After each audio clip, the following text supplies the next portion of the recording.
श्री श्री प्रेम भक्ति चंद्रिका युगल भजन आनंद। अनन्य भजन निष्ठ भगवत परायण भक्त सदा अपने उपास्य भगवान की आराधना में निविष्ट रहें, कभी अन्य अन्य देवताओं की आराधना ना करें, कारण इससे उनकी अनन्य भक्ति की हानि होती है। ये पहले बताया गया है। अब प्रश्न उठता है कि पितृ ऋण और देव ऋण का परिशोध करने के लिए देवगण और पितृगण की आराधना की बात सुनी जाती है, तो उस ऋण शोधन का क्या उपाय है? जो भगवान की शरण में हो गया उससे ऊपर तो कोई ऋण रहता ही नहीं है। देखो भागवत में आया कि नहीं कि सारे उसके बच्चे, क्या नाम था उस राजा का, सारे बच्चे उसके नारद विरक्त कर दिए। तो उन्होंने क्या, नारद जी उसने तो अभी पितृ ऋण और देव ऋण जो है वो भी चुकाया नहीं था, आपने ये क्या किया, जवान बड़े लड़कों को ले जाके विरक्त साधु बना दिया। तो उन्होंने कहा कि भगवान की शरण में जो चला जाता है उसके ऊपर कोई ऋण नहीं रहता। पितृगण इस देह आदि की प्राप्ति के हेतु होते हैं और देवगण वृष्टि आदि देकर देह रक्षा के हेतु होते हैं। इसलिए उन लोगों की आराधना की विधि शास्त्रों में देखने को मिलती है। पिंडदान आदि द्वारा पितृगण की आराधना और याग यज्ञ या भोग आदि अर्पण द्वारा देवगण की। जो लोग अन्य किसी देवता की आराधना न कर एक निष्ठ भाव से भगवत सेवा परायण हुए हैं, उनके लिए इस पितृ ऋण और देव ऋण के शोधन का क्या उपाय है? तो इसके उत्तर में कहा जा रहा है कि देवलोक पितृलोक पाए तारा महासुख, साधु साधु बोले अनुक्षण। वृक्ष के मूल में जल डालने से वृक्ष की शाखा प्रशाखा सभी परम प्रतुष्टि प्राप्त करती है। उसी प्रकार सर्वदेवों और पितृगण के मूल स्वरूप श्री कृष्ण की आराधना से समस्त देव देवियां और पितृमात्र लोक परम सुख पाते हैं। बताओ, गोपियों ने तो सब साक्षात सारे धर्म त्याग करके वो चली गई, तो क्या उनके ऊपर कोई ऋण रहा? तो श्रीमद् भागवत में महर्षि करभाजन निमि राजा से कहते हैं कि हे राजन, जिन्होंने सभी प्रकार के कृत्य कर्म छोड़कर सभी प्रकार से शरणागत पालक श्री मुकुंद की शरण ली है, वे देवता ऋषि पोष्य कुटुंब आदि या पितृ गण के और ऋणी नहीं रहते, इसलिए वो उन लोगों के किंकर भी नहीं है। तो इस श्लोक की टीका में श्रीधर स्वामी ने लिखा है कि अन्य अन्य देवादि अर्थात पंच यज्ञ देवता विष्णु भक्तिहीन साधारण मनुष्य इनके निकट ऋणी हैं, तो इनके किंकर भी हैं। इसलिए ये नित्य पंचविध यज्ञ किया करते हैं। जो सभी प्रकार से श्री मुकुंद के शरणागत हुए हैं वो उनकी तरह नहीं है। किस प्रकार शरणागत हुए हैं? सभी प्रकार के कृत्य अकृत्य कर्म या भेद त्याग कर, अर्थात सभी श्री वासुदेव हैं इस बुद्धि से। सभी के मूल श्री वासुदेव के संतुष्ट होने से अन्य अन्य देवता पितृगण भूतगण सभी अपनी सेवा की अपेक्षा सहस्र गुना अधिक आनंद प्राप्त करते हैं। गोवर्धन पूरा साफ साक्ष है के ना के इंद्र की पूजा छोड़ के ये करो। यही कारण है कि कुल में वैष्णव के जन्म लेने से परलोक में पूर्व पुरुष महासुख से नृत्य करने लगते हैं। वो सोचते हैं कि यही हमारे कुल के परित्राण करता होंगे। श्री कृष्ण भजन करता भक्तों के प्रति परम प्रसन्न होकर देवगण साधु साधु कहकर निरंतर उनकी भूरी भूरी प्रशंसा करते हैं। इसके पश्चात कहते हैं कि युगल भजन जारा प्रेमानंदे भासे तारा ताहार निछनी त्रिभुवन। जो श्री राधा कृष्ण का भजन करते हैं वो प्रेमानंद रस सागर में डूबे रहते हैं।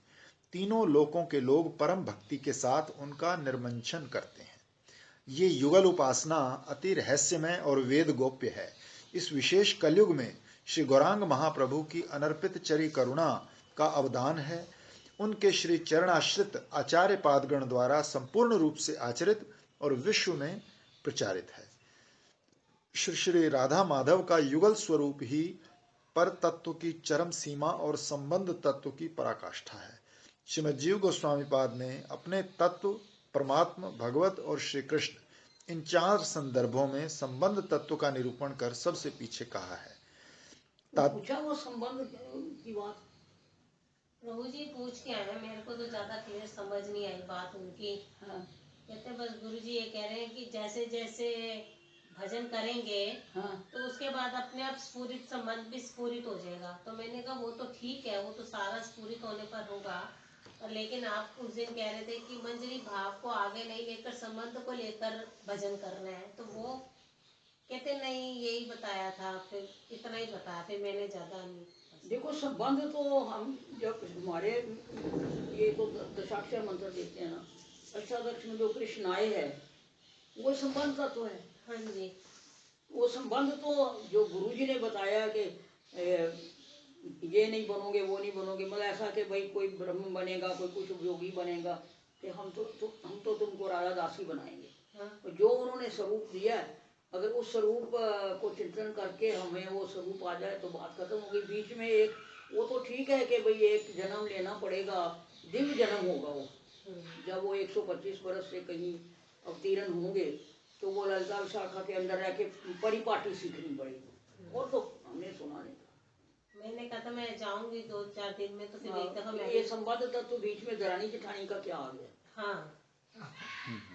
क्योंकि इतना तो पता है कि राधा दासियां दो तरह की हैं। एक तो गोप कन्याएं हैं जो कि दासियां हैं खाली महल की, उनका युगल स्वरूप युगल विलास से कोई ताल्लुक नहीं। उनको कृष्ण दर्शन तभी होता है जब वो महल में आते हैं श्री जी को छद्म रूप से मिलने या ऐसा करने। उनका उन दोनों को मिलाने में या उनके साथ जाने में वो नहीं है। और दूसरी जो है अभिसार के साथ जाती है, यही हम तो संबंध तत्व सुना है। और साथ में मैंने यही बोला, मगर जितनी भी ये राधा सुधा निधि है या विलाप कुंज, सब कुछ में इसी में और तो कोई संबंध का कहीं भी नहीं है। बात उनको मालूम, तुम भट्ट जी से पूछो। हाँ मैंने वही। श्रील ठाकुर महाशय कहते हैं, जो युगल भजन करते हैं वो प्रेमानंद में डूबे रहते हैं। स्वयं भगवान श्री कृष्ण का जो भगवत स्वरूप जैसा है, अर्थात जिस परिमाण में अंश और कला है, उस स्वरूप के भक्तों में वैसे ही परिमाण में ही प्रेम की आंशिक अभिव्यक्ति होती है। स्वयं भगवान श्री कृष्ण परिपूर्णतम स्वरूप हैं, सो श्री कृष्ण चरणाश्रित भक्तों में ही प्रेम की भी परिपूर्णतम अभिव्यक्ति है। ब्रज के शुद्ध माधुर्य उपासक सख्य और वात्सल्य रस के भक्तों में निरअतिशय प्रेम रस का प्रकाश है। फिर भी सर्व अतिशायी असम और सौंदर्य माधुर्य पारावार श्री श्री राधा माधव की सखी मंजरियों में ही प्रेम पूर्णतम रूप से प्रकट होता है। उसमें भी सबसे ज्यादा मंजरियों की, सर्वोपरि श्री राधा की किंकरियों में ही प्रेम रसास्वादन की पराकाष्ठा है। यही मंजरी भाव साधना ही श्रीमन महाप्रभु के युग में उनके श्री चरणाश्रित गौड़ीय वैष्णवों की साध्य वस्तु है। तभी कहा जा रहा है, युगल भजन करता मंजरी भाव के साधक प्रेमानंद रस तरंगिणी में डूबे डूबे श्याम रस सिंधु और राधा प्रेम सिंधु के मिलन केंद्र में अर्थात ब्रज के निकुंज में अवगाहन कर धन्य अति धन्य होते हैं। त्रिलोकी के लोग तभी तो उनकी सर्वदा आरती कर स्वयं को भी धन्य समझते हैं। अब ब्रजवास गोविंद सेवन। श्री ठाकुर महाशय इस त्रिपदी में ब्रजवास और श्री गोविंद भजन की महिमा का वर्णन कर रहे हैं। पृथक आवास योग दुख में विषय भोग ब्रजवास गोविंद सेवन। तो ब्रज के अतिरिक्त अन्यत्र अर्थात जड़ीय विश्व में आवास योग या वास स्थान बनाने से दुख में विषय भोग ही सार हो जाता है। चिन्मय ब्रज धाम के अतिरिक्त समग्र विश्व ही माइक प्रपंच है, इसलिए वहां के विषय समूह भी माइक उपादान से गठित हैं, जिन्हें भोगने से जन्म मृत्यु त्रिताप आदि ज्वालाओं के भोग, नाना योनियों में भ्रमण और नरक आदि दुख भोगों की परंपरा चलती रहती है। तभी साधक को कुर्याद्वासम ब्रजे सदा कहकर निरंतर ब्रजवास का परामर्श दिया गया है। जो लोग देह से ब्रजवास करने में अक्षम हैं, वे यदि मन ही मन ब्रजवास करें तब भी ब्रजवास का फल प्राप्त करते हैं या उन्हें श्री कृष्ण भजन का सुख मिल जाता है। तथापि प्रयत्नशील प्रेम लाभिच्छु साधकों के लिए सशरीर ब्रजवास ही मुख्य विधि है। तभी माइक विश्व में आवास निर्माण को दुख में विषय भोग कहा गया है। साधु संग नाम कीर्तन भागवत श्रवण मथुरावास श्री मूर्तिर श्रद्धाए सेवन। 64 अंगों में 5 अंग ये महाप्रभु ने मुख्य बताए। सकल साधन श्रेष्ठ ऐ पंच अंग। कृष्ण प्रेम जन्माए ऐ पांचेर अल्प संग। दुर्गेय और आश्चर्यजनक रूप से प्रभावशाली इन 5 भजन अंगों में श्रद्धा तो दूर की बात, उनसे अति अल्प मात्र संबंध भी हो तो निरपराध व्यक्तियों के चित्त में सहसा भाव उदित हो जाता है। विश्व मानव के प्रति करुणा कर श्री कृष्ण की नित्य लीला भूमि चिन्मय ब्रजधाम विश्व में अवतीर्ण हो सदैव अवस्थान कर रहा है।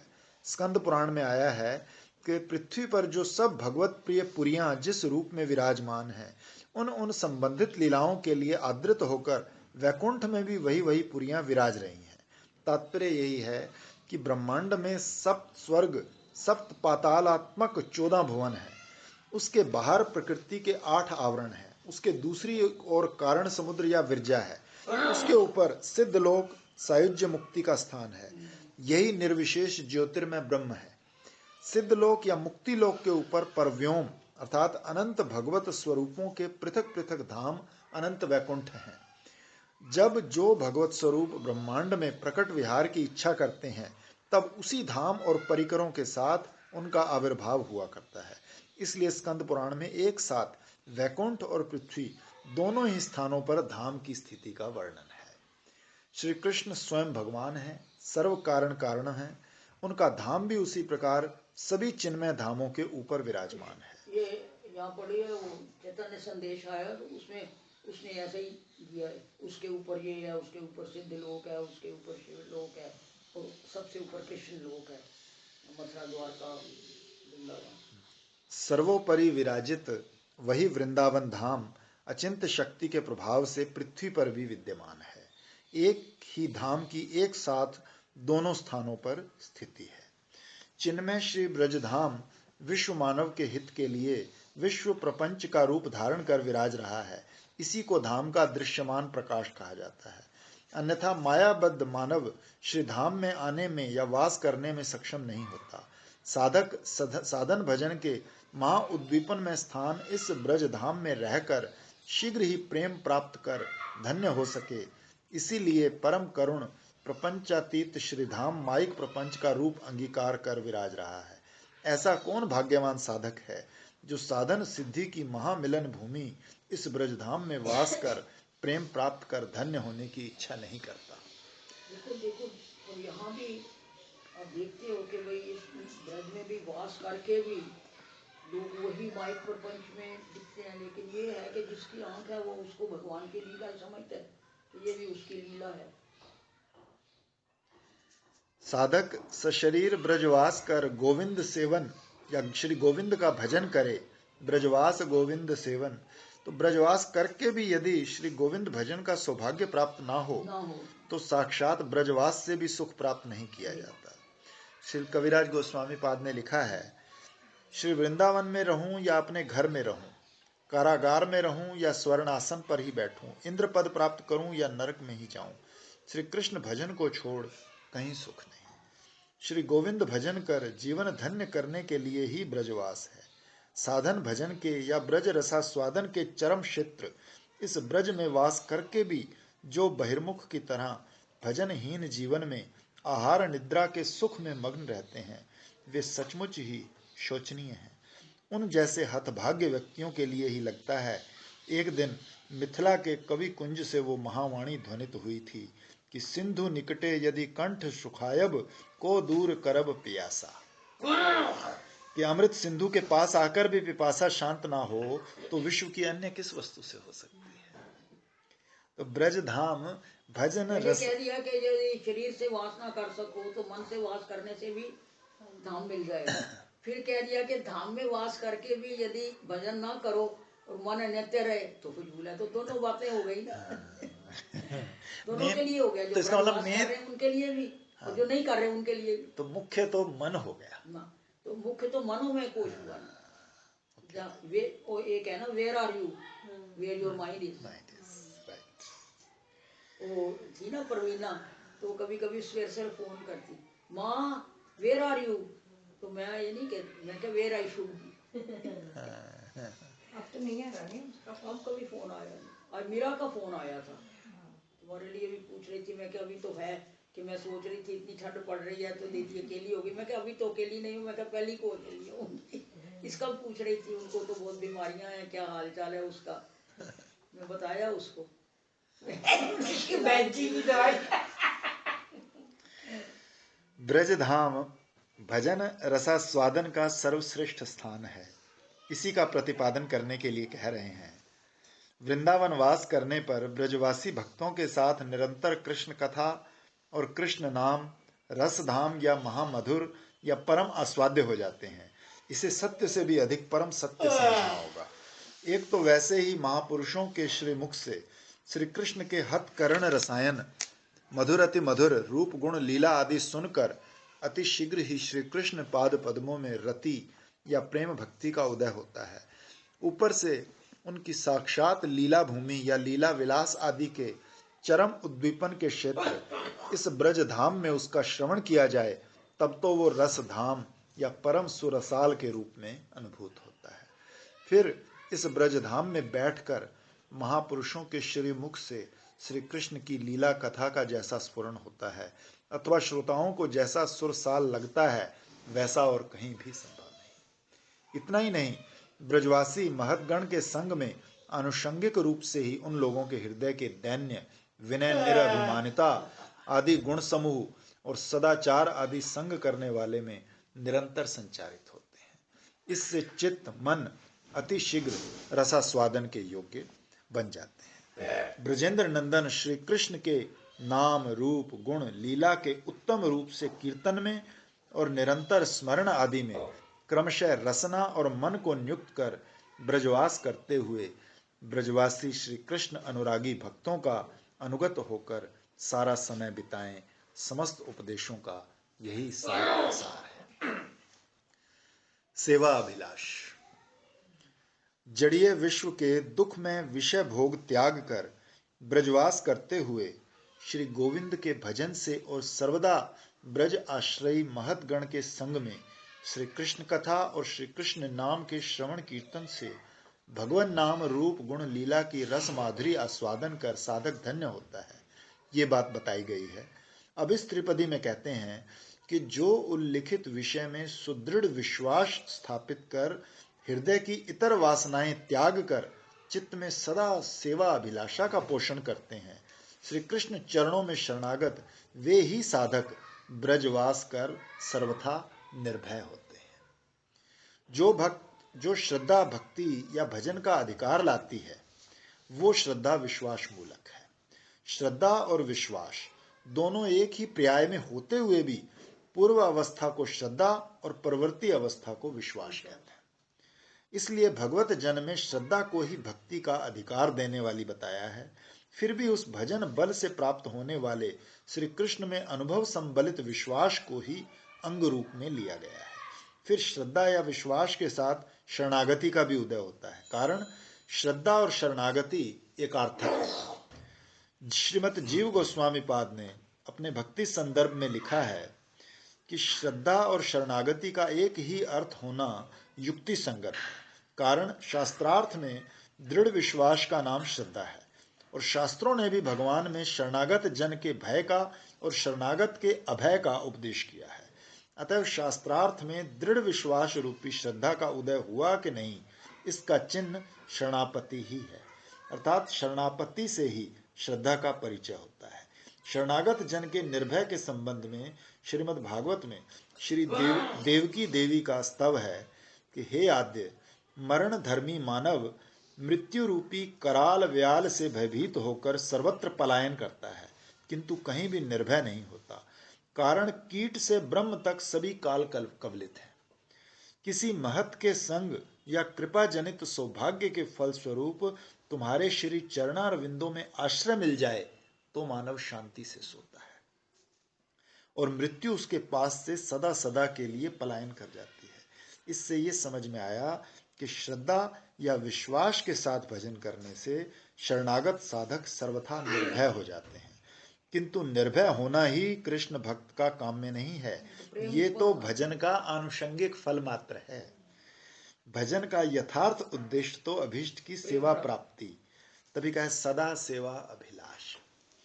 तो अभीष्ट की साक्षात सेवा प्राप्ति की अभिलाषा साधक के हृदय में सर्वदा जागरूक होना चाहिए। भक्ति का अर्थ ही सेवा है। भज धातु सेवायाम। भज धातु का अर्थ सेवा, भज धातु से ही भक्ति पद निष्पन्न होता है, इसलिए भगवान की सेवा का नाम ही भक्ति है। भगवान भी कामना करते हैं कि भक्त के हृदय में सेवा वासना जागृत रहे। भक्त हृदय में सेवा वासना जगाकर अंत में सेवा देना ही भगवान की अनुकंपा का कार्य है। भगवान स्वतः पूर्ण आत्माराम या आप्तकाम है, फिर भी उनके प्रति सेवा की अभिलाषा जगाकर सेवक आदि के लिए सेवा आदि का सौभाग्य संपादित करने वाली उनकी चित्त आर्द्रतामयी सेवक आदि के उपकार की इच्छा ही अनुकंपा है। इससे समझ में आया कि भगवान और भक्ति का कार्य ही साधक के हृदय में भगवान के प्रति सेवा अभिलाष संपादन करना। साधक को भी सतत विषय मुखी चित्त मन को संयत कर कृष्णेर विषय वैश्यक की अभिलाषा चित्त से दूर कर उसमें सतत भगवत सेवा अभिलाष को जागरूक रखना होगा। ये सेवा अभिलाषा ही भजन साधन की परिपक्वता में साधक चित्त में साक्षात सेवा पाने के लिए प्रबल उत्कंठा या व्याकुलता जगाकर प्रेम दान कर और साक्षात सेवा दान कर उसे धन्य करती है। इसके पश्चात श्री ठाकुर महाशय कहते हैं, नरोत्तम दास से बोले पढ़िनु असत भोले परित्राण करो महाशय। श्री ठाकुर महाशय साक्षात प्रेम की मूर्ति होकर भी दैन्य से भरकर स्वयं को अनर्थ युक्त साधारण साधक समझ रहे हैं और कह रहे हैं कि वो असत भोले अर्थात असत के प्रलोभन में पड़कर इस सेवा अभिलाषा को हृदय में जगाए नहीं रख पा रहे। जो सत नहीं वो असत है, तो जिसकी सर्वकालिक सत्ता है वही सत है, जिसकी सर्वकालिक सत्ता नहीं है अर्थात नश्वर देहिक वस्तुएं, वो सब असत है। इसी असत के प्रलोभन में पड़कर जीव नित्य कृष्णदास होकर भी उस सत या नित्य शाश्वत वस्तु परमानंद घन स्वरूप श्री गोविंद चरणों को या उनकी सेवा को भूल गया। इस परिदृश्यमान विश्व की क्षण भंगुर नश्वर विषय वस्तुओं का प्रलोभन भी कोई कम नहीं।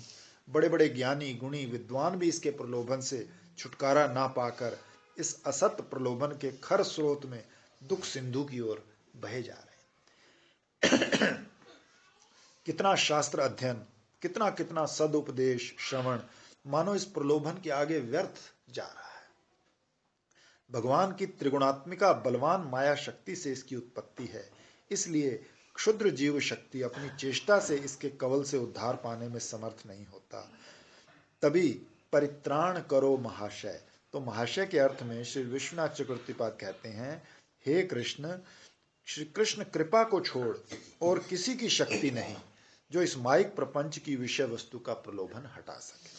तभी श्री कृष्ण से ही प्रार्थना की गई कि इस असत भोल या प्रपंचक विषयों के प्रलोभन से परित्राण करें, मुक्ति दिलाएं। महाशय के पीछे व्यंजना यही है कि श्री कृष्ण का आशय या हृदय अति महान या उदार है, तो वो जानते हैं अति बलवती बहिरंगा माया की ठगी में पड़कर क्षुद्र जीव शक्ति जड़ रसों की उन्मादना में किस प्रकार आध्यात्मिकता या साधन भजन की शक्ति सामर्थ्य खो चुका है। यदि वो अहेतुकी कृपा कर जीव का परित्राण नहीं करेंगे, अपने यत किंचित भजन रस का आस्वादन देकर जड़ीय रसों के आवेश रूपी असत भुलावे से उद्धार नहीं करेंगे, तो जीव की और कोई गति नहीं। तद अनुरूप कृपा वितरण में परम उदार महाशय श्री कृष्ण की कोई कृपणता भी नहीं। गुरु रूपे घरे घरे दीक्षा दे सभाकारे, वैष्णव रूपे ते दे शिक्षा, शास्त्र रूपे कहे ज्ञान, आत्मा रूपा अधिष्ठान, देखो तार कारे बा उपेक्षा। ददामी बुद्धि योगम तम येन माम उप्यंति ते।